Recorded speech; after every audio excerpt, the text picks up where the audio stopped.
રાજ્યમાં છેલ્લા કેટલાય સમયથી દાદાનું બુલડોઝર એક્શન મોડમાં છે, ત્યારે દ્વારકાના ભીમરાણાના દરિયાકાંઠે 18,200 ચોરસ ફૂટનું ધાર્મિક દબાણ હટાવવામાં આવ્યું છે. ચુસ્ત પોલીસ બંદોબસ્ત સાથે ગેરકાયદેસરનું દબાણ દૂર કરવામાં આવ્યું. કુલ 18,200 ચોરસ ફૂટ જેટલી જમીન ખુલ્લી કરવામાં આવી, જેમાં 2,000 ચોરસ ફૂટ ગોચરની જમીનનો પણ સમાવેશ થાય છે. દ્વારકામાં ફરી એકવાર દાદાનું બુલડોઝર ફરી વળ્યું. ભીમરાણા ગામે ધાર્મિક જગ્યા પર ડેમોલેશન કરવામાં આવ્યું છે.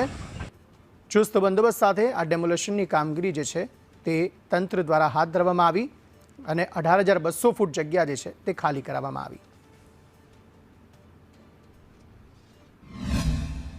દરિયાકાંઠે એક ધાર્મિક દબાણ હતું, જેમાં આશરે 1500 સ્ક્વેર મીટર જેટલી સરકારી જગ્યા ઉપર દબાણ કરવામાં આવેલું હતું, તેમજ એક ધાર્મિક સ્ટ્રક્ચર ઊભું કરવામાં આવેલું હતું.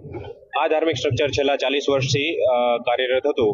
બધાની સાથે રહીને આ ધાર્મિક દબાણ દૂર કરવામાં આવેલ છે, જેમાં સરકારી જમીન 1500 સ્ક્વેર મીટર જગ્યા ખુલ્લી કરવામાં આવેલી છે.